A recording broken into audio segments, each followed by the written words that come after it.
Right. Good morning. We are live. Hi, good morning. Happy Morning. Wednesday. Hey, How are how are you doing today? I'm great. How are you? I'm doing well, thank you. I'm excited to be with you today to talk a little bit. Um, for anyone watching with us, if you were at the luncheon last week, you met Julia Healey. But if you weren't at the luncheon, you may not know who's sitting in front of me or with me. I don't know how this looks on their screen, but Julia is the CEO, the owner of United Charitable. And I want to talk about business, but from that nonprofit, that philanthropic perspective, because it is such an important part of what we do in our everyday connections. We need to know who we can pair well with as businesses to help support the community. And you're doing that every day. So, Julia, welcome to the party. Thank you. Thank you so much for having me. Of course. Talk to me a little bit about your story. Tell me, how long have you been doing this? How did you get started in Accidentally. So I have been in the it? nonprofit space, right, for 21 years. I've Mhm. been with United Charitable since 2010, so 16 years. I started as a staff accountant, and I've worked my way up to CEO. I really started my career as a financial advisor. I really believed in helping people with money. I thought that was just so needed. My undergrad degree is in finance and accounting, and then, about 3 years into financial advising, I decided I wanted to go back for my MBA, and so I was going to have to work full time and go to school at night. So, Jillian, I thought in my 20, 3-year-old brain that I would take an easy job where I wasn't going to have to ask people for money or have quotas. And I thought nonprofits weren't real businesses. So I was like, oh, I'll work for them, like I'll just do Oh, reconciliation work. And I was just like, wait. As soon as I got into the nonprofit space, I was like, oh my God. Um, but yeah, so that's kind of how I accidentally got started. I love that. I will tell you, nonprofit people are seriously the most underrated salespeople you'll ever meet because the Man, creativity that comes. well, you say that, but that's why I think I've been so successful at creating sustainability. So my Mhm. undergrad is in finance and accounting. I have my MBA in finance, and I've taken the approach to United Charitable as like I shouldn't say that. I'm not an executive director that is, specialized in child psychology. I'm a Mhm. business person, like creating philanthropy plans for people to create projects that really meet their goals and meet their charitable goals. But having that business acumen and that sales acumen of being able to close business and talk about money Yeah, has really been a helpful skill for me. I love that. So talk to me a little bit about how have you kind of refined your process for your asking? Tell me a little bit about that evolution. Yeah, so we administer donor advised funds and fiscally sponsored programs. That is our single focus. And so we have about 700 clients that all have incredible charitable intent. They want to see the world be different in any kind of way. Some of our clients has the means to create their own family, own family foundation, which we call a donor advised fund, which is very similar. And they become a project of United Charitable. And then we sit down with the families and we work with the financial advisors to really make sure that we create giving strategies for them that really hit their charitable goals. Um, Mhm. I'll give you an example. We had a client in DC who grew up in Ward 7 and 8 and has decided that she thought the gift of writing has is disappearing. And she Mhm. thought that was really sad in high school and in the high school age kids. Mhm. They're no longer teaching cursive, like the whole thing. Um, Right. but she didn't want to just give to organizations that encouraged writing because the kids the kids in there already love to write, right? You join that Right. program. So she wanted Mhm. to find organizations to give to that had writing as an add-on. So we found her a soccer and poet league. We had found Mm. her about 6 or 7 charities that did exactly that. They brought Mhm. writing on as an additional skill just to help creativity and open the mind. But that's what we do. We sit down with our clients and we find out really what they want to do to make a world a better place. It's so beautiful. I love that. It's really rewarding work, isn't it?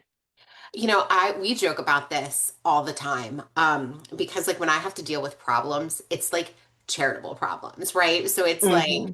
I don't know. And so I think it's just a really amazing place to be. Because on the other side of it too, we run fiscally sponsored programs, and Hmm. those think of them as like little 501(c)(3)s, but they don't get their own 501(c)(3) status. They become a Yeah. project of United Charitable, so Hmm. they share our 501(c)(3) status. Hmm. And then there's these social entrepreneurs that are creating incredible programs, grassroots Hmm. up. We get to sponsor them and support them and help them really like figure out the best route to create their Hmm. sustainability and project, how to talk to donors around raising money.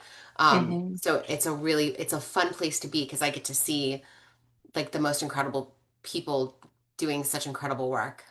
Right. Absolutely. Now, was it last year? Last year we worked together on a Yeah. messaging project, which was Yeah. so fun. And this year we're putting a lot of our emphasis in our marketing and in our business talks around the consistency factor and the clarity factor to help you make Mhm. strategic decisions. Tell me a little bit about, how the messaging has evolved for you and how that's been helpful for you as someone communicating what you do as a brand. I would like to be better at it, Jillian, to be quite Yeah. honest. Right, but I think that that's always going to be the case. Yeah. In my mind. But I think becoming incredibly clear, like last year, United Charitable raised over 21 million in for our projects, It's um, amazing. and our donors, and being very clear at what we can offer and what our Hmm. value add is.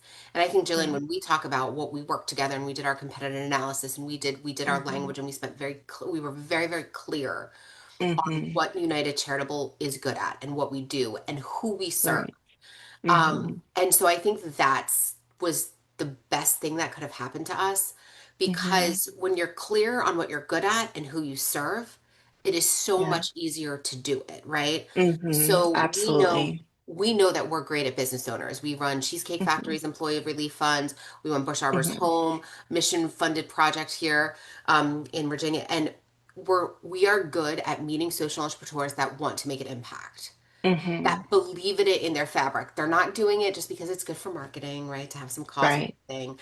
They're Hmm. and they want real support and help. They want to participate in our educational programs. Right. They want to learn how to ask for money. It is a skill and it Hmm. has to be like if you're a leader and you don't know how to ask for money, it is something that you can develop. It's not like, well, I'm just not good at it and walk away. No, Right. it is you have to be clear on your mission, vision, and values.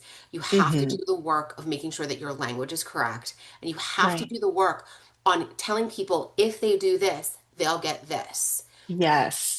And That's huge. when you can make it as Hmm. clear as day for people and paint that picture, Hmm.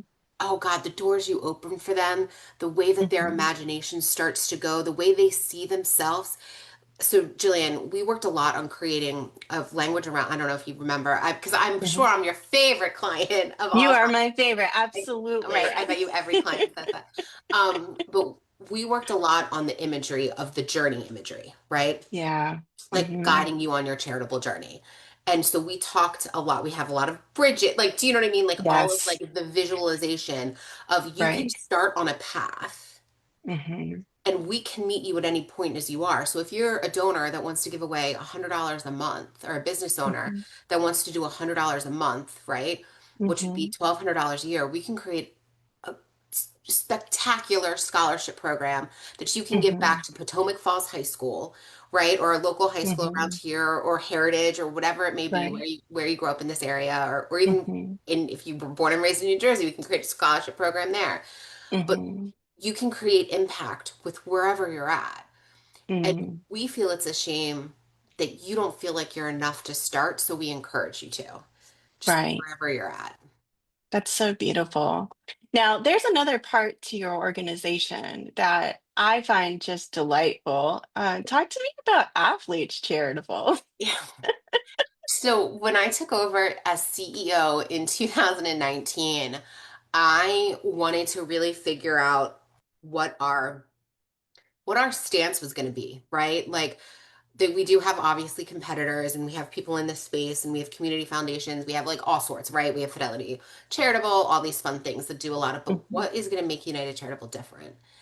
Mhm. And the more that I envisioned it, the more I realized that there's pockets that don't have as much access to philanthropy, Mm. right? And doing some research, we found out that 70 it's like 76% of professional athletes foundations get shut down. Oh, wow. That's like an alarming number, right? That's huge. Yeah. And we also realized that Loudoun County has like the worst philanthropy rates in the country. Wow. And so these were two problems where I was like, oh, wait a minute. Hmm. We used to be in Fairfax and Tyson's. I was like, I want to move to Loudoun County and I want to start a professional athletes division.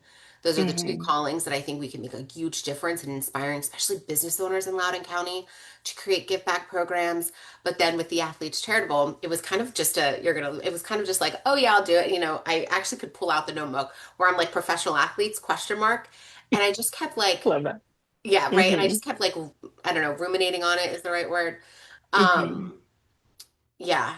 And so one day, I had the number one rule at United Charitable, and every employee that works for me is the phone will always get answers between 9 to 5. Hmm. Always. Like they will never get a Hmm. voicemail. You'll never get any of that stuff between 9 to 5, Monday through Friday. Our phone will be answered. And Hmm. so we had a Friday, an employee was out, another employee was in the bathroom, and all of a sudden I hear the phone ringing. And I just go run and answer the phone because I'm like, it's the Hmm. role and I'm the CEO and all the things, but Hmm. it is my number one role. And so I answer the phone and I end up talking to this vendor who was a marketing vendor actually that was, Hmm. wanted to know how to submit payment for the whistles and lanyards and all the stuff from Hmm. one of the events we were running. Right. And it's such a thick New York accent, Jillian. Like, Mm. you know what I mean? Like and I was like, and it was so funny. And this happened to be right after the Eagles won the Super Bowl. So I was left their first Super Bowl, right? So I was with a backup quarterback, Nick Foles. So I was very in my Eagles. I Hmm. was talking about it in every conversation for every that I could as much as possible. And I was like, tell me you're a Giants fan. Tell me you're hating life right now because you're a Giants fan and you just saw my backup quarterback win that, like all this crap. And he's a Giants fan. So he starts talking crap about, he has 3 rings, blah, blah, blah, Eli Manning, all the things. Hmm. So we just start crapping back and forth. And I just Uh-huh. randomly tell him, Jillian, I go, yeah, I'd really love to bring this to professional athletes. I think fiscal sponsorship is something that no one's doing in our way, right? No one's doing it in Hmm. the fiscal sponsorship model A way. I think we're a phenomenal solution. He goes, "Oh, you should meet my friend Hannibal. He works at the NFL Players Association." Hmm. I Hmm. go, "Okay." Continue the conversation, and I fly down to Atlanta. I meet Hannibal and Jason, and Hmm. we have this entire conversation. And they see my vision too. And so I asked Hannibal, I hired him as a consultant to build out, my division. Hmm. And I said, Hannibal, you were in the league for 10 years. You worked at the NFL Hmm. Players Association for 10 years. Like, you know this stuff. You can build me something that's going to be so impactful and kind of Hmm. go meet people where they're at, which Jillian is like the theme of what we talk Yeah. about all the time. Hmm. And so he builds this division, and then he was supposed to hire somebody to run it, and he hired himself to run what he created. And now he's been with me 5 years. We have over 65 professional athletes in our space, from AJ Brown to Stefan Diggs. And Hmm. it's just, one of the most rewarding side of things is to see Hmm. just these athletes and their reach and how quickly they can raise money compared to, ordinary individuals raising money. Right. It's incredible to see the impact. It's incredible to see Hmm. what they want to change or how the world, Right. it's so different than it surprise everybody's charitable journey surprises me or what their cause is. But especially when Hmm. you have like these, big macho professional athletes Hmm. that are like, we're going to do music programs. And you're like, okay, let's go. That's so sweet. I love it. Well, I'm going to match you. We had really cool things happen in 2025 to us. Not only did we have two Walter Payton Mans of the Year, DJ Reader at the Lions and AJ Terrell and the Falcons, but we were touched by Uh-huh. the Swifties. What so all of a sudden we get a fraud alert. You're going to die. So we get a fraud alert, right? Because we have so Hmm. many $13 transactions. Like I'm talking, we 13. had Okay. because that's her lucky number. So we had like three Oh. thousand $13 donations. And we're like, what's going on?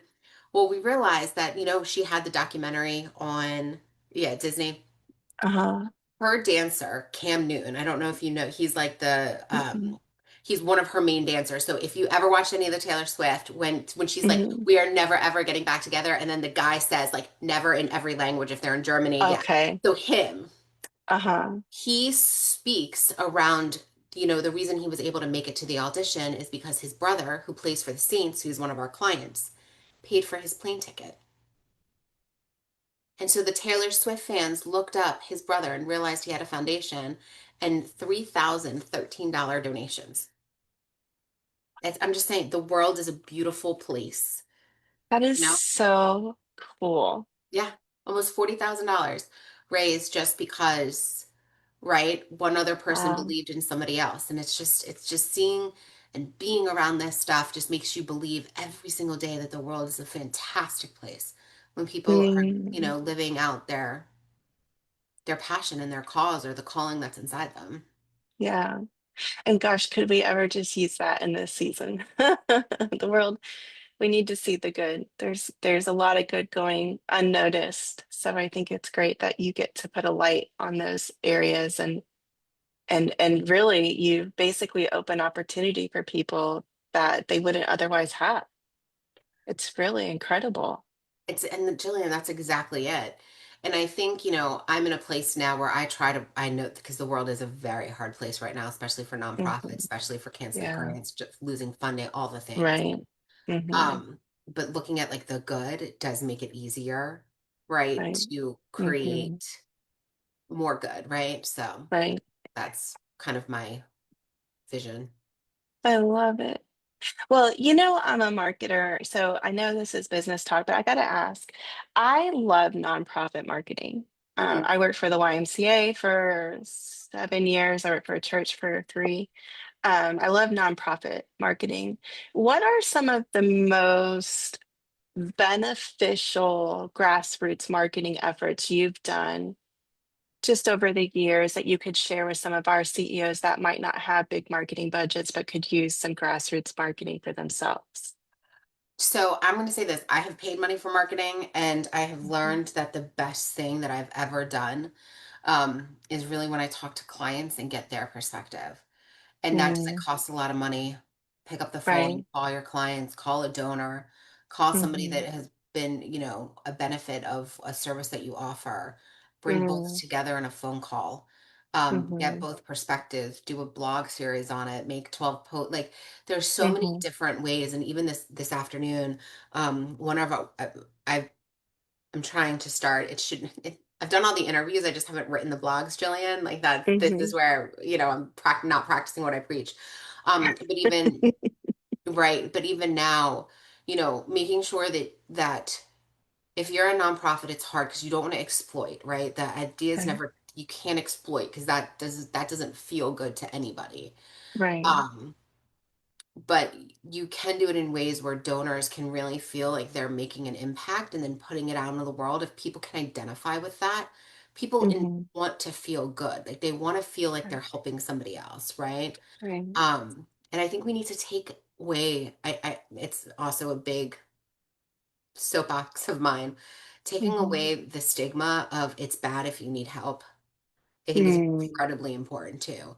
There is right. not one person in this world that doesn't need help. Right. I've created a beautiful professional athletes division with help. Hmm. I serve 700 clients with help. Do you know what I mean? Hmm. Like I've needed, I, I've gone to doctors right before when I've had medical Hmm. problems. I've gone to personal trainers for my physical. Like I have needed Yeah. help throughout my entire life. And I think Hmm. when we do it, there's a stigma around it. And so any kind of marketing or anything that you can do where you can make it feel really genuine and authentic that this is just Hmm. a good place to be rather than a have and a have not. Right. Absolutely. I love that. That's really good. Good advice. I like the personal touch too. A lot of times, the the little details, picking up the phone, handwritten note, those kinds of things to your clients. Oddly and unfortunately, because people are getting used to being treated so poorly in customer service, those little things really go a long way, which is kind of sad because that was used to be like a bare minimum back in the day. But now it's like you have to take time to nurture your clients. You have to listen to them. You have to connect with them. And that is the best way because if your clients talk about you, then I trust my best friend. She makes a recommendation to me. I'm just gonna do it. I don't really question it. I'm like, oh yeah, obviously I need that. And that's what we're always looking for is who can be the raving fan that promotes us, without costing any money. And it's so funny. That's why I require everyone to answer the phone at United Charitable because it's so Hmm. important that our clients hear our voices and hear the intent. But yeah, no, definitely connection is still the number one way. And all the research shows that, especially if you're a nonprofit, you don't give Hmm. money to a cause, you give money to a person. You give money to a Mm, person that you believe is going to affect that cause or going to make that change.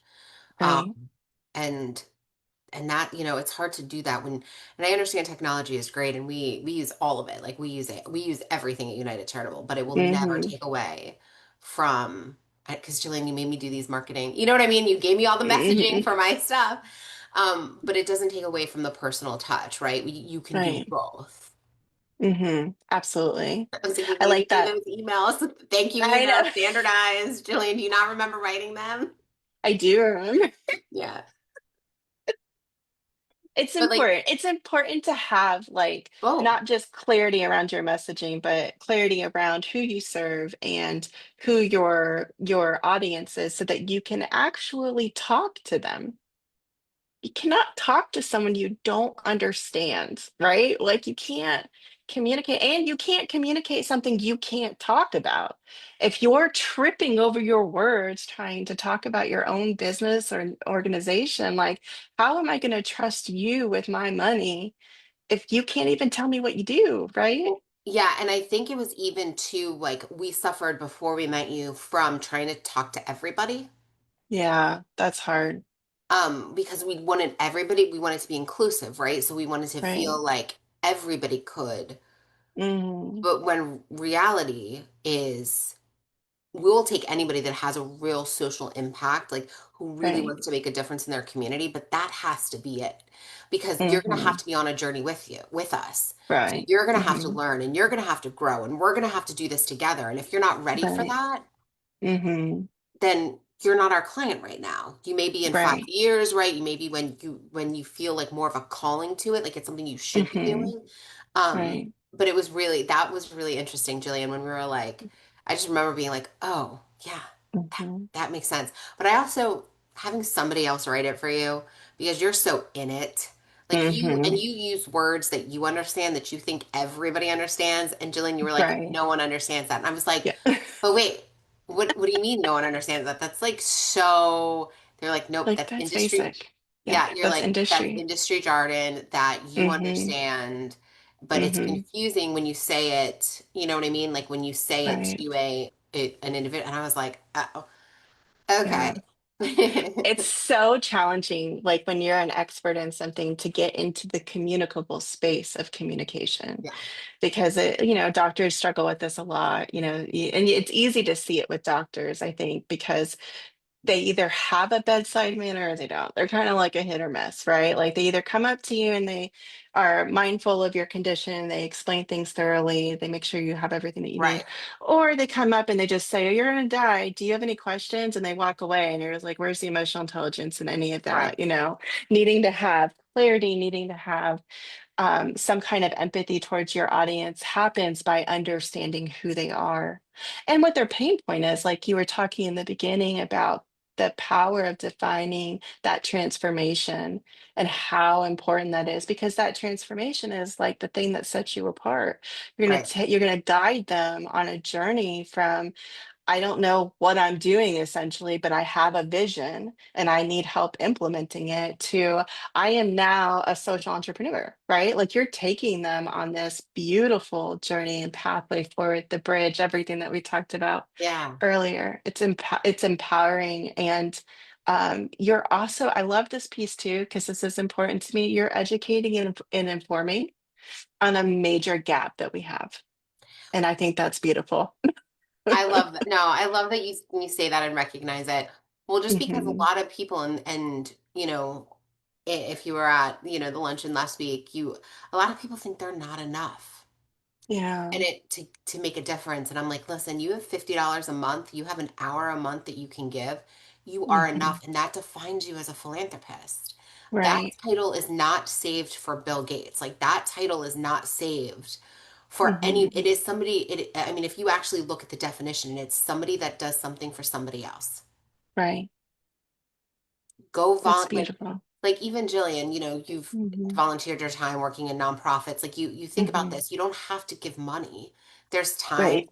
right? There's time that you can give, you can volunteer. Hmm. But if you're good at social media, maybe do two posts do you know what I mean? Like help me Yes. facilitate it. I think about it Hmm. all the time.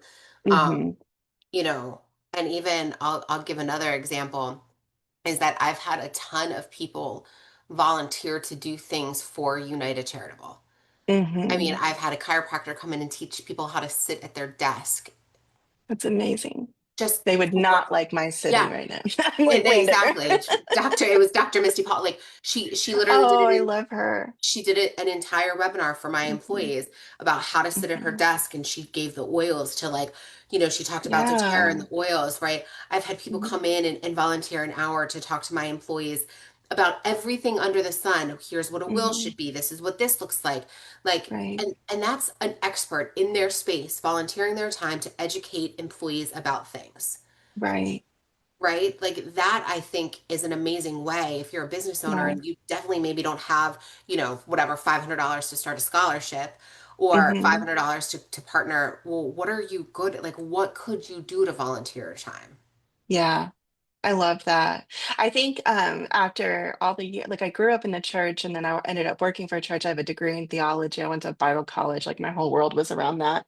And one of the things that I think churches do really well because they are community-centric nonprofits, Yeah. even if they don't call themselves that, they are, is they do programming and volunteer enlistment really well. Like that's what they do. If they're going to do it, they're going to do it well. They're going Yep. to be known as the church that does all the events, or Yep. they're going to be known as the church that has all the community activities or sports programs or whatever they do to help then go into the community. Yeah. Um, And it's definitely an important piece because there's also like you never know, like if you don't have the money in this season but you can give back your time. You never know who you're going to meet when you give back your time that can then move your life forward too. Like it's expansion of your own network to give, like it's like an accidental side effect of giving, that you get to expand you widen your gaze and that widens your whole life. because again, you don't know. Like, you don't Right. know what the ripple effect of your kindness could be. Hmm. And generosity compounds, right? Like the more that Yeah. you're generous, like the more it's the abundance mentality, right? Like the more that you Hmm. give, the more that you get. And it's absolutely true. I Um, agree. and so it's just really interesting because you have no idea who's then knows a friend that's like, oh, hey, I'm dealing with this like back problem or whatever. Do you know what I mean? Hmm. Oh, well, I had this, person that came to, that did this, seminar Hmm. on how to sit at your desk, right? Because especially I think we Hmm. were in COVID during that time and Right. everybody was staring at a computer screen. Like Right. we went from moving around, going to events, doing all things differently, right? Hmm. And you have no idea what's going to come from that. Do you know what I mean? Right. Like who's Hmm. gonna, or if there's then another company, it's like, oh, you did that. Well, hey, da da da. Like you don't know what's going to come Hmm. of it. Um, Right. but I think it's like being open to the opportunity and seeing things like differently because that is a Yeah. form of marketing too. Like you're Hmm. doing an act of It kindness, is. but it is a form of marketing.